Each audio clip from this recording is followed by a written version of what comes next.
नमस्कार दोस्तों, आज के इस खूबसूरत दिन में मैं आप सभी दोस्तों का स्वागत करता हूं। दोस्तों, मैं उम्मीद करके चलता हूं कि आप लोग मेरे किसी भी एनालिसिस को मिस नहीं करते और वो बहुत कुछ वैल्यूएबल चीज़ें जो मैं मार्केट के अंदर दिन भर ऑब्जर्व करता हूं, आप लोगों के साथ काफ़ी एक्यूरेसी से पहुंचा पा रहा हूं। और ये आप लोगों के लिए मेरा डेडिकेशन ये है कि जब भी कभी मैं कोई चीज़ कैलकुलेट करता हूं और मेरी मतलब पूरी कन्विक्शन के साथ जब मैं उसको समझ रहा होता हूँ, तो मैं आप लोगों के साथ आकर शेयर करता हूँ। और बहुत जगह पर मार्केट का रिवॉर्ड ये होता है कि मेरे को वो लेवल्स मार्केट दिखा देता है। दोस्तों, कल हम लोगों ने डिस्कशन किया था, मतलब कल के एनालिसिस को मैं फॉलो अप करना चाहूँगा, जो कि कल अब मैंने किया था और आप उसके साथ जाके पीछे ज़रूर चेक कर सकते हैं। तो कल मैंने आपको बताया था कि मेरे को ऐसा लगता है कि मार्केट 22,250 को टेस्ट करने के लिए नीचे आएगा और वहाँ से मार्केट फिर वापस ऊपर आने के बाद कंसोलिडेट करेगा और मार्केट जब तक 22,500 को क्रॉस नहीं कर लेता, मेरा व्यू मार्केट के लिए बुलिश नहीं है।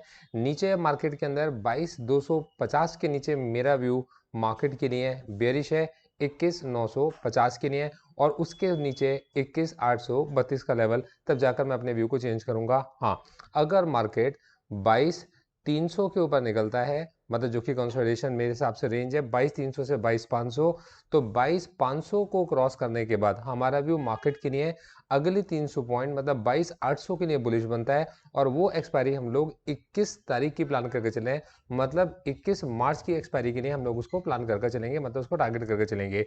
इस एक्सपायरी के लिए मेरा जो व्यू है वो मार्केट के लिए बेरिश है।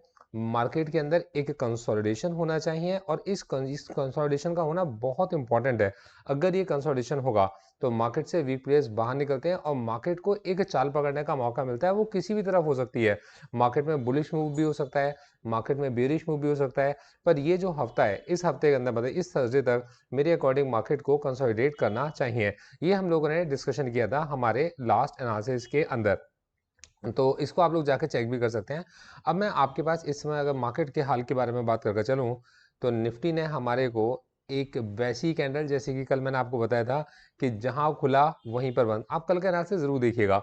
कल के एनालिसिस को जब आप देखोगे तो जैसे जैसे हम लोगों ने बातें की थी, मार्केट के अंदर सब कुछ आपको वैसा ही दिखाई देगा।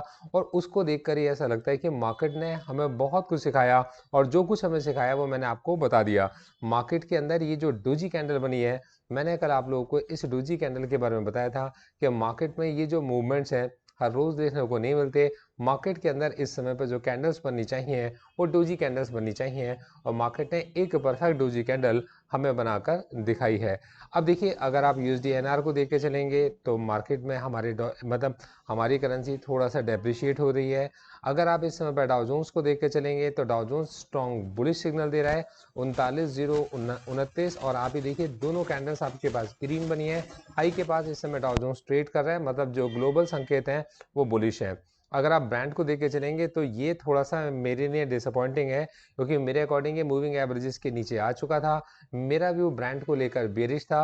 ये नीचे गया तो, मगर शाम को पता नहीं क्या अचानक से इसके अंदर ऐसा हुआ कि इसके अंदर एक स्ट्रॉन्ग रिकवरी हमें देखने को मिलती है और ये वापस से मूविंग एवरेज के ऊपर आ चुका है। ये दोनों कैंडल्स अपने आप में एक बुलिश पैटर्न क्रिएट करती हैं और यहाँ पर हमारे को ऐसा लगता है कि ब्रांड के अंदर एक तेजी बनी हुई है। अब देखना है कि क्लोजिंग किस तरीके की होती है, इसकी क्लोजिंग बहुत इंपॉर्टेंट रहेगी। अगर ये क्लोजिंग हमें इसके नीचे मिलती है तो मेरा व्यू थोड़ा ब्रांड को लेकर बेरिश है। हालांकि ब्रांड अभी यहाँ पर कंसोलिडेट कर रहा है। इस रेंज को तोड़ने के बाद मेरे को ऐसा लगता है कि ब्रांड टूवर्ड्स 85 या 90 तक के लेवल दिखा सकता है आने वाली अप्रैल की सीरीज के अंदर, क्योंकि मार्च सीरीज तो उसकी खत्म होने वाली है।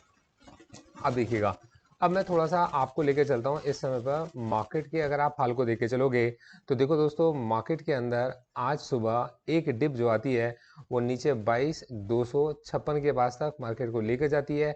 उसके बाद रिकवरी और फिर उसके बाद का ये कंसोलिडेशन।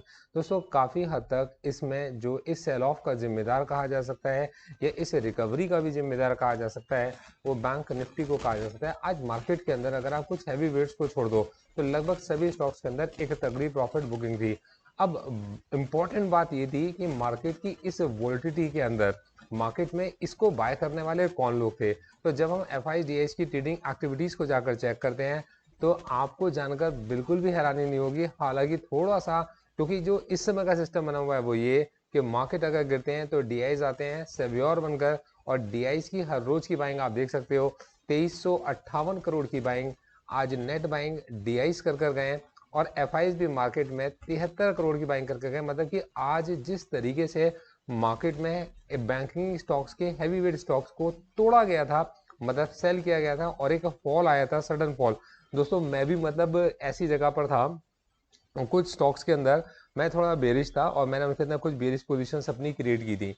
मैं अच्छा खासा प्रॉफिट के अंदर चल रहा था, तो मार्केट के अंदर जब भी रिकवरी आई तो मैं भी जाकर उसके अंदर ट्रैप हो गया था। तो मतलब ये बड़ी इंपॉर्टेंट सी बात है दोस्तों। कई सारे लोग आप में से ऐसे हैं जो मतलब मेरे व्यूज़ को जानना चाहते हैं कोई स्टॉक से रिलेटेड। मैं हमेशा जब भी कभी किसी स्टॉक को आपके साथ डिस्कस करके चलता हूँ तो मैं उसकी फॉलो वीडियोज़ भी हमेशा आपके साथ बना कर चलता हूँ। आपका जो भी मार्केट के लिए व्यू होता है आप इसे ना इसके कमेंट बॉक्स में जरूर बता कर जाया करो, क्योंकि मैं बड़ी जिम्मेदारी से ये वीडियोज़ उन लोगों के लिए बना रहा होता हूँ जो इस चैनल पर आकर मेरे व्यू को जानना चाहते हैं, मतलब दिन भर की मेरी क्या फाइंडिंग्स हैं। तो अभी अगर मैं आपको मार्केट की अपनी फाइंडिंग्स के बारे में बताकर चलूँ तो मुझे ऐसा लगता है कि मार्केट के अंदर एक कंसोलिडेशन होना चाहिए। कंसोलिडेशन की रेंज 22,300 से 22,500 होनी चाहिए। नीचे की तरफ मार्केट 22,250 के लेवल को टेस्ट कर सकता है, वहां से रिकवरी आ सकती है और मार्केट अगेन फिर 22,300 से 22,500 की रेंज में कंसोलिडेट कर सकता है। जो मेरा कल का व्यू था इस एक्सपायरी के लिए मेरा व्यू अभी भी यही इंटैक्ट बना हुआ है। हाँ, अगर मार्केट 22,250 को तोड़कर नीचे निकलता है तो मार्केट का अगला जो लेवल मेरे को अगली जो सपोर्ट लगती है वो 21,950 लगती है। इसको मैंने ऑप्शन चेन में देखकर आपको बताया था कि ऐसा मैं अकेला नहीं सोच रहा, ऐसा ऑप्शन चेन को देखकर लगता है कि मार्केट के अंदर बहुत सारे ऑप्शंस के में काम करने वाले लोग ऐसा ही सोचकर चल रहे हैं। मार्केट की ऑप्शन चेन को देखकर लगता है और मैंने वो आपको दिखाया हुआ है।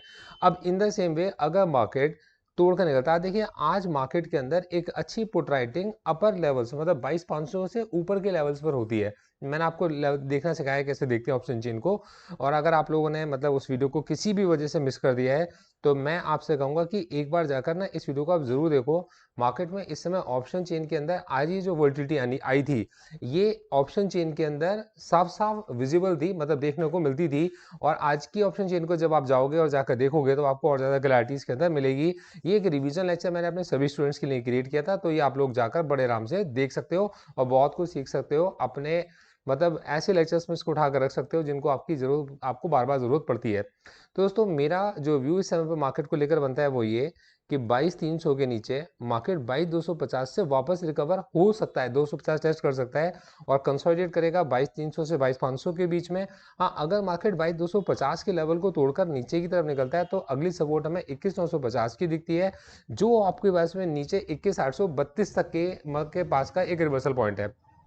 थोड़ा सा अगर आप ऊपर देखेंगे तो मार्केट जब 22,500 को क्रॉस करता है तो हमारे को अगली एक्सपायरी की जो रेंज है वो 22,500 से 22,800 के तकरीबन देखने को मिलती है। ऐसा मेरा मतलब मेरी ऑब्जर्वेशंस कहती हैं, मैं इसमें गलत भी हो सकता हूँ। मैं आपको किसी तरीके की कोई बाय सेल की रिकमेंडेशन देकर नहीं चल रहा, ना मैं आपको कभी किसी तरीके से प्रोवोक करके चलता हूँ कि आप मेरे किसी कोर्स को ज्वाइन करो या आप मेरी किसी मतलब किसी बुक को मेरी रीड करो या मेरे साथ में आप मेरे किसी मतलब स्मॉल केस में आप जुड़ो। मेरी हमेशा कोशिश है कि ये जो वीडियो लेक्चर्स मैं आप लोगों के साथ बनाता हूँ, एक कनेक्शन मेरा मेरे सब्सक्राइबर्स के साथ है, आप लोगों के साथ है, मेरे स्टूडेंट्स के साथ है और ये हमेशा ऐसे ही बना रहे। तो आप लोग जिस स्टॉक को चाहते हो कि मैं स्टडी करके आपको बताऊं, आप उन स्टॉक्स के नाम इसके कमेंट बॉक्स में डाल सकते हो। उनमें से उन स्टॉक्स के अंदर जब कुछ ऐसा बनेगा जिसको मेरा ध्यान आकर्षित करेगा, मतलब जिसको मैं देख कर चल रहा हूँ, तो मैं उसे आप लोगों के साथ में बनाकर चलूंगा।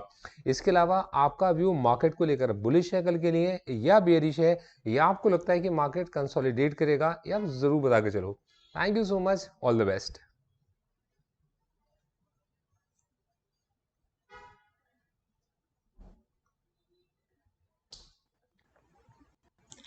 Investment in securities market are subject to market all the related documents के listing. The securities quoted are for illustration only and are not recommendatory. Registration granted by SEBI, membership of BASL in case of investment advisors, and certification from NISM in no way guarantee performance of the intermediary or provide any assurance of returns to investors. All disclaimers can be read on gauravsir.in. आप सभी disclaimers को gauravsir.in website पर read कर सकते हैं। Thank you so much, आगे बढ़ते हैं। All the best.